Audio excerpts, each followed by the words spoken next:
and welcome to your own channel Geostars. Today we will be discussing about a very important topic that is World Ocean Day. आज हम लोग विश्व महासागरीय दिवस के बारे में जानेंगे। वर्ल्ड ओशन डे हर साल 8 जून को मनाया जाता है। It is celebrated to raise awareness about the role world ocean play in our lives to promote sustainable use and conservation of marine resources.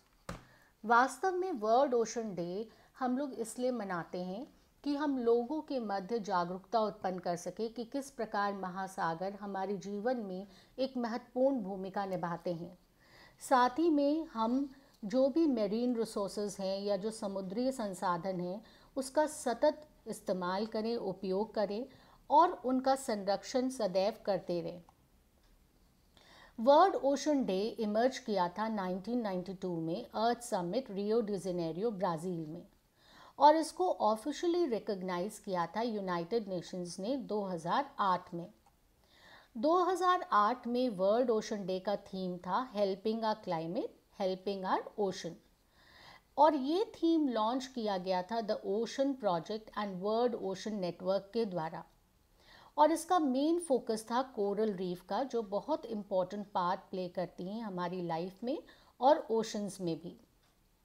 इसके बाद बहुत सारे थीम्स आए, जैसे 2009 में आर ओशन आर रिस्पॉन्सिबिलिटीज़, 10 में our ocean opportunities and challenges, 2011 में our ocean greening our future, इसी तरह 12, 13, 14, 15, 16 में हेल्दी ओशंस हेल्दी प्लैनेट, 17 में आर ओशन आर फ्यूचर, 18 में हमारा थीम था preventing plastic pollution and encouraging solution for a healthy ocean.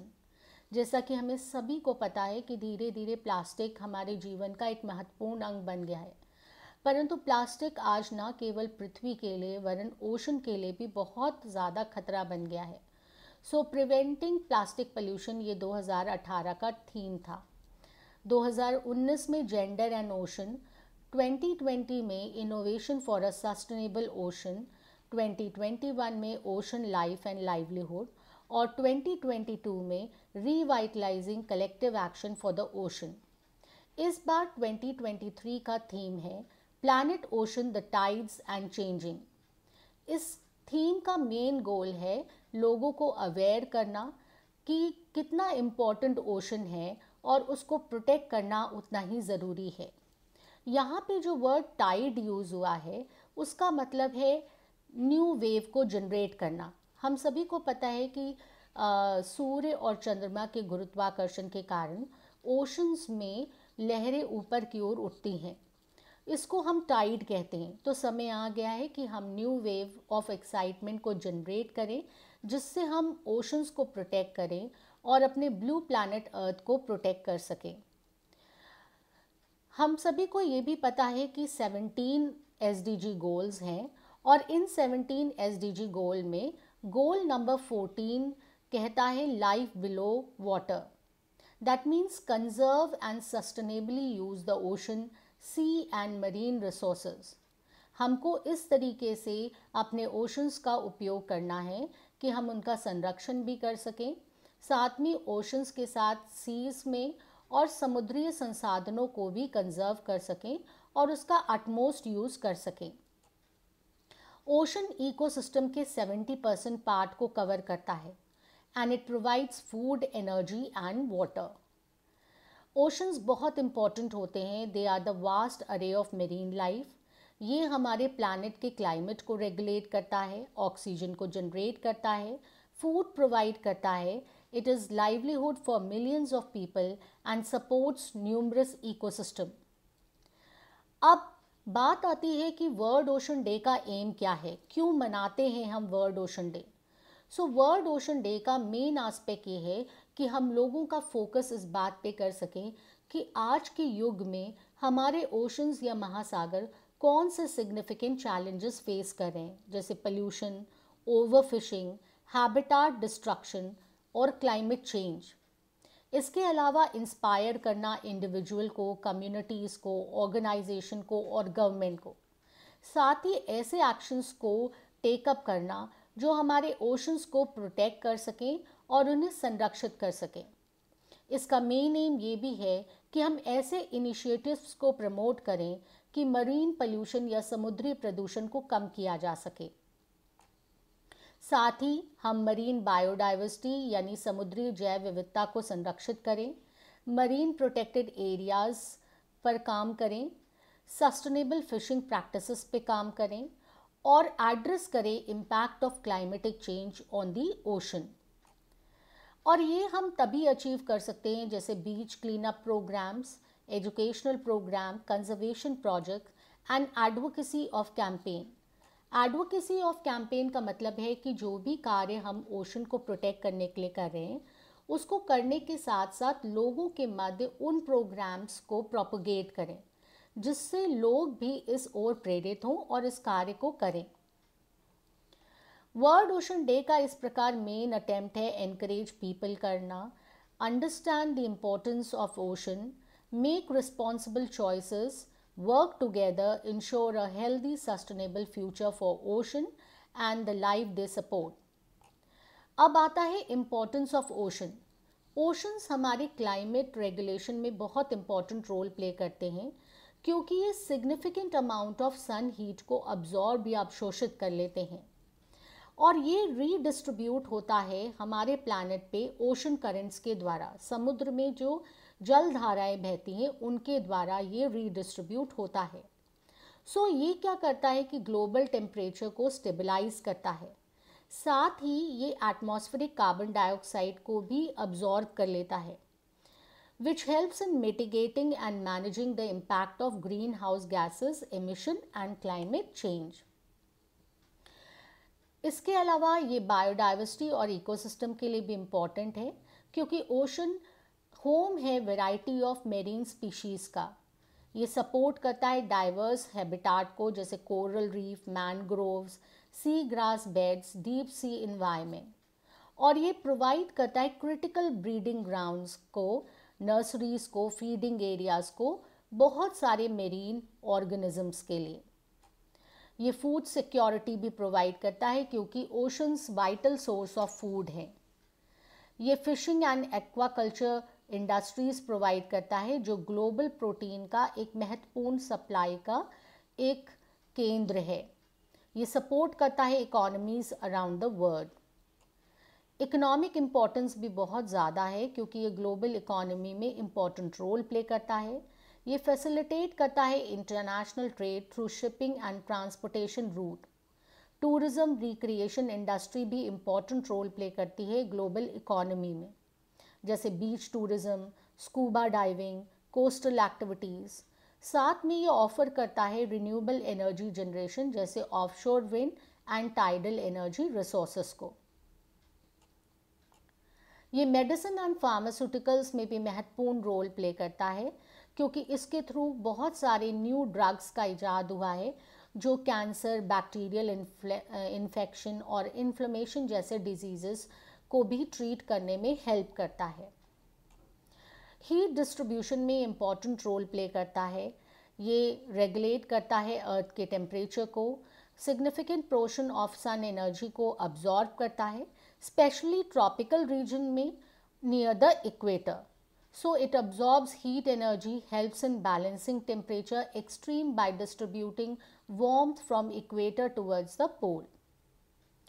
इसके अलावा ये कार्बन सिंक का भी काम करता है क्योंकि ये एक्सेसिव कार्बन डाइऑक्साइड जो एमिटेड की जाती है एटमॉस्फेयर में उसको अब्जॉर्ब करता है। Absorption of carbon dioxide by the ocean उसको हम कहते हैं ओशनिक कार्बन सिक्यूरेशन। अब ओशनिक कार्बन सिक्यूरेशन जो है वो अब्जॉर्ब करता है कार्बन डाइऑक्साइड को। ऐसा कहा जाता है कि 1/4 of human emitted carbon dioxide को ओशन अब्जॉर्ब करते हैं। ओशन का जो कार्बन सिक्यूरेशन है ये इम्पॉर्टेंट रोल तो प्ले करता है और हमारे अर्थ के क्लाइमेट को स्टेबलाइज करने में, पर इसके द्वारा कई बार कार्बन एसिडिफिकेशन भी हो जाता है, जैसा कि आप पिक्चर में देख सकते हैं कि पहली स्थिति कैसी थी और कार्बन सिक्यूरेशन के बाद जो कार्बन एसिडिफिकेशन की स्थिति के कारण हमारे समुद्रों का क्या हाल हो जाता है। इसलिए बहुत इम्पॉर्टेंट है कि हम कार्बन एमिशन को कम करें। इस तरीके से ओशनिक जो हमारे ओशंस हैं उनको बहुत सारे थ्रेट्स कॉज करते हैं, जैसे industrial waste, oil platform, ocean mining, illegal dumping, lack of regulation, surface run off जिसे वाही जल कहते हैं, cargo transportation, lack of expertise. हम काम तो करते हैं पर हम उसमें एक्सपर्टाइज नहीं होते, जिससे हम छोटी छोटी गलतियां कर देते हैं। कई बार टैंकर्स लीक कर जाते हैं केयरलेसनेस के कारण, मेरीन एक्सीडेंट्स हो जाते हैं, low quality control mechanism, consumption behaviour and excessive waste production.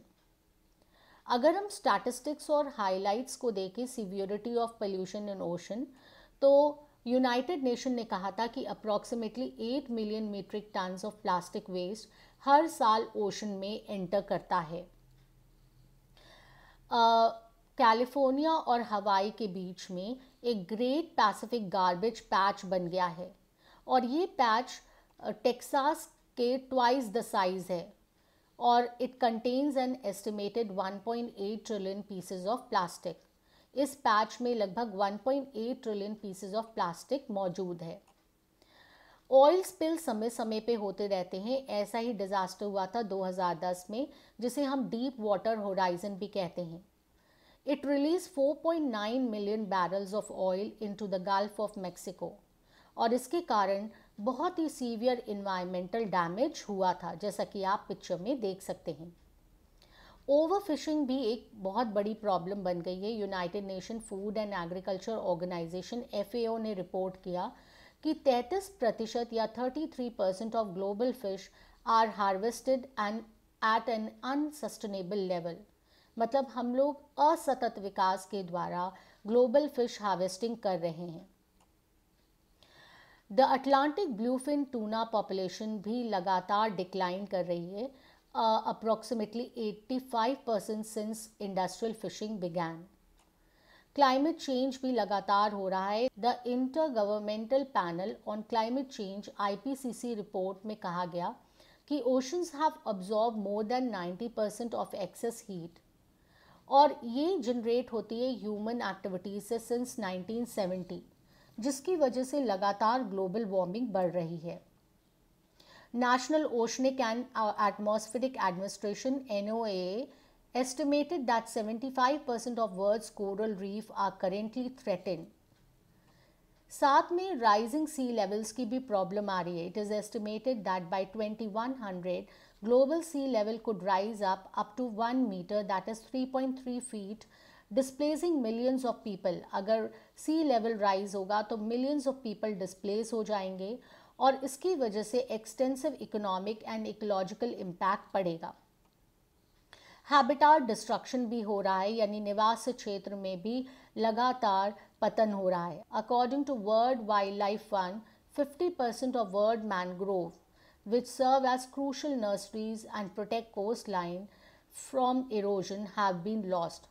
Mangrove हमारी कोस्ट लाइन पे इरोजन को प्रोटेक्ट करते हैं, नर्सरीज का काम करते हैं, तो लगभग 50% ऑफ वर्ल्ड के मैनग्रोव जो हैं वो लॉस्ट हो चुके हैं।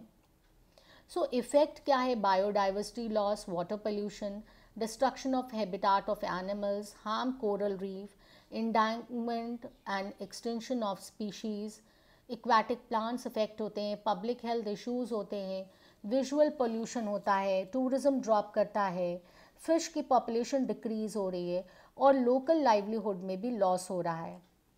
सोल्यूशन क्या है? ज़रूरी है कि हम कोलैबोरेट और कोऑपरेट करें, सस्टेनेबल प्रैक्टिसेस करें, जैसे हम रिस्पॉन्सिबल फिशिंग मेथड्स को यूज़ करें, सस्टेनेबल कोस्टल डेवलपमेंट को इनकरेज करें, वेस्ट मैनेजमेंट करना चाहिए, और प्लास्टिक को बिल्कुल यूज़ करना बंद कर देना चाहिए या रिड्यूस करना चाहिए प्लास्टिक पोल्यूशन को।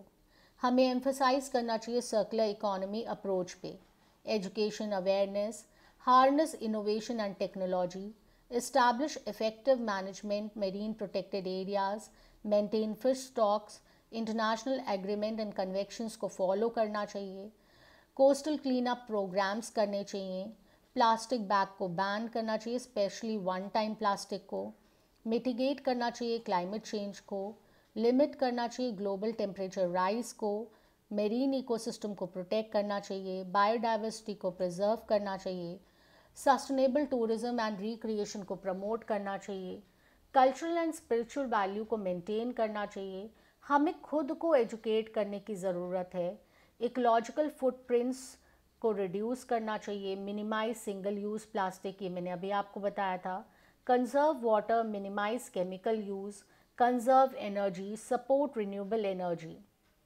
बोटिंग और रिक्रिएशन रिस्पॉन्सिबल प्रैक्टिसेस करने चाहिए, कंजर्वेशन के इनिशिएटिव्स को सपोर्ट करना चाहिए, इंडिविजुअल एक्शंस बहुत ज़रूरी हैं, साथ में इन्वॉल्व होना चाहिए लोकली, एडवोकेट फॉर चेंज, लगातार चेंज के लिए प्रोपगेट करना चाहिए, इंस्पायर करना चाहिए फ्यूचर जनरेशन को, क्योंकि फ्यूचर जनरेशन जैसे अगर इंस्पायर होगा तो आगे आने वाले समय में हम ओशंस को प्रोटेक्ट कर सकते हैं। With this, thank you so much. At the end I would like to say, आओ मिलकर कसम खाएं, महासागर को स्वच्छ बनाएं। Thank you so much. Stay safe, stay healthy.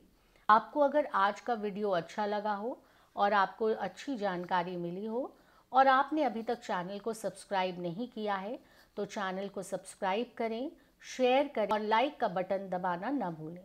Thank you so much.